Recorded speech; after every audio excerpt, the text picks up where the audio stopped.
Bonsoir les amis, ravi de vous retrouver pour une troisième saison de Face à Face. Ce soir nous accueillons Madame Carole Ostrero, bonsoir. Bonsoir. Vous êtes présidente de la FEDOM, la Fédération des opérateurs miniers de Guyane. Vous êtes chef d'entreprise et vous êtes une des porte-paroles du pôle économique pour le collectif La Guyane décollée. C'est bien cela?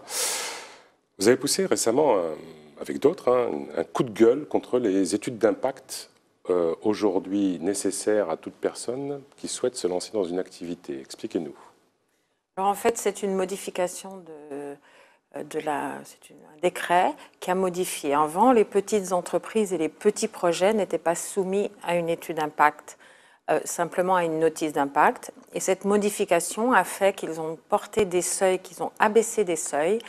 Et ces seuils font que maintenant, tous les petits projets, c'est-à-dire toutes les petites entreprises, finalement, ont un risque de se voir demander une étude d'impact. Alors, la différence entre notice et étude?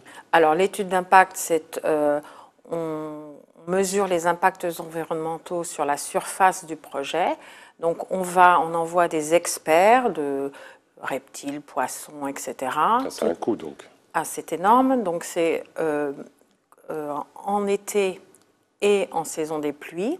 Donc déjà, les études se portent sur 2 saisons, donc il faut une année. Et ensuite, on passe par une enquête publique.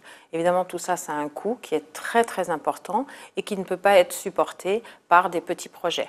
Est-ce que vous avez une réponse de la préfecture ou de l'État concernant cette requête? Alors, on s'est mobilisé... Je dis ça parce que c'est vrai que le tissu économique guyanais, il est composé quasi essentiellement de petites entreprises. Exactement. Donc, qui est touché? On a les agriculteurs en première ligne, les forestiers, le logement et les opérateurs miniers. En fait, tous ceux qui sont confrontés à une installation physique sur le territoire et qu'il fasse faire du déforestage, une piste ou le détournement d'un cours d'eau. Donc la suite de ce coup de gueule, ça va être quoi? Vous attendez une réponse? Écoutez, aujourd'hui, oui, on a fait ces demandes de modification des seuils l'année dernière. Ségolène Royal nous a refusé catégoriquement cette modification. Alors je ne sais pas si c'était une vengeance personnelle après avoir subi ce qu'elle avait subi ici en Guyane. La conférence de Carthagène. Voilà, donc elle nous a refusé catégoriquement alors que il faut quand même comprendre qu'on nous a placé, l'Europe nous a placés en zone ultra-périphérique, c'est-à-dire qu'on constate qu'ici, nous avons un retard infrastructurel et il faut compenser parce que c'est trop difficile de s'installer en pleine forêt. Donc, on nous a placés en zone ultra-périphérique, mais lorsque l'Europe met en place des directives et qu'elle demande à la France de les retranscrire, la France nous pénalise et ne nous n'allège pas finalement comme elle devrait le faire puisque nous sommes en zone ultra-périphérique. Elle devrait alléger les contraintes, et ce qu'elle ne fait pas. Le pôle économique du collectif pour la Guyane décollée, il se situe où par rapport aux autres collectifs? Parce qu'à un moment donné, ça a implosé un peu de partout. Vous avez condamné le maintien de certains barrages. Alors, vous êtes légitime toujours à assister aux suites des accords de Guyane? Oui, bien sûr, puisque nous sommes... le pôle économique, c'est la partie concrète des accords sectoriels. Donc, chaque secteur d'activité a son accord sectoriel et le pôle économique regroupe l'ensemble des accords sectoriels. Après, il y a le chapeau, ce qu'on appelle le chapeau, et nous sommes regroupés donc, autour de ces accords sectoriels et nous avons créé le pôle économique et nous continuons d'œuvrer dans ce sens-là et toujours unis. Alors, il y a eu donc cette fameuse marche historique au départ contre l'insécurité, se sont greffées des doléances légitimes. Il y a une chose que je ne comprends pas, et je crois que je ne suis pas le seul, pourquoi il n'y a pas eu un bilan économique du mouvement? Parce qu'on a appris des chiffres à la pluie que quasiment 3/4 des entreprises guyanaises avaient connu une baisse du chiffre d'affaires, pas forcément liée à la mobilisation, mais qui a contribué quand même. Il y a des entreprises qui ont fermé. Pourquoi il n'y a pas eu de bilan? Moi, je pense que nous... Il est nécessaire ce bilan, d'ailleurs, selon vous? Il est extrêmement nécessaire, bien sûr qu'il est nécessaire. Mais le chef d'entreprise ne peut pas en plus faire encore ça, et les organisations socio-professionnelles non plus. On est au quotidien en train de se battre contre les contraintes réglementaires que l'on subit. Mais je pense en revanche que c'est à l'État de faire ce travail-là. alors je ne sais pas qui, mais en tout cas, il est nécessaire qu'il soit fait. Parce qu'aujourd'hui, alors peut-être que le contrôle qui est actuellement fait par les services de l'État, notamment la DIECT, de venir dans les entreprises pour contrôler si le chômage technique a bien été employé, peut-être qu'à l'issue de tout ça, nous aurons un bilan qui sera fait par les services de l'État.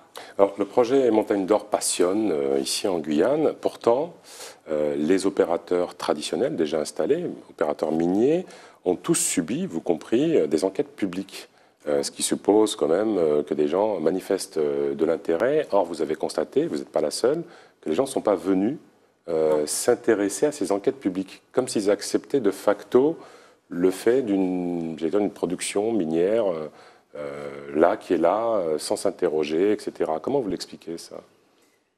Je ne sais pas, je pense parce que nous sommes, nous, opérateurs miniers présents depuis de longues dates en Guyane, on travaille, donc on est connus, et il ne s'agit là pour l'instant que du renouvellement, donc pour eux ça peut-être pas le même intérêt, puisque nous sommes connus. Montagne d'Or en revanche, bon, ce sont des acteurs nouveaux sur le territoire, et puis il y a une certaine cristallisation de tout un tas de choses. Vous êtes favorable, autour. vous ?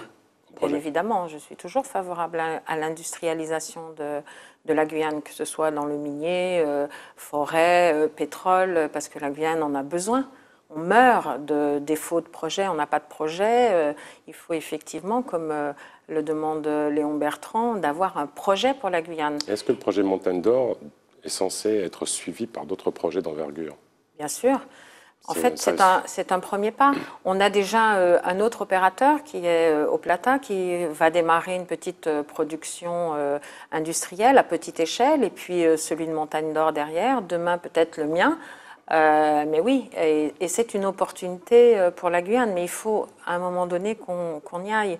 Et c'est pour ça que, concernant les contraintes administratives que l'on a, moi je fais appel au président Macron, il vient bientôt. Et je lui dis, mais pourquoi est-ce qu'il n'utiliserait pas, ou que ce soit un droit pour les régions ultra-périphériques, d'utiliser les ordonnances systématiquement dès lors que l'on trouve un frein à une réglementation qui se met en place, eh bien on nous met en place immédiatement une ordonnance pour pallier et régler nos problèmes, parce que sinon on est sans arrêt sous contrainte. Dernière petite question, le format d'émission est court. Bientôt arrive le congrès des élus. Vous pensez y être associé rapidement ? Ah ben j'espère. C'est indispensable. Il ne pourra pas y avoir d'économie sans les organisations socio-professionnelles. Ce n'est pas possible. Le projet se construit, le projet Guyane se construit sur des projets économiques et c'est tout. Ce sera le mot de la fin. Merci beaucoup, Madame Ostorero, d'avoir participé à cette émission. Les amis, merci pour votre fidélité, pour vos retours. À très bientôt.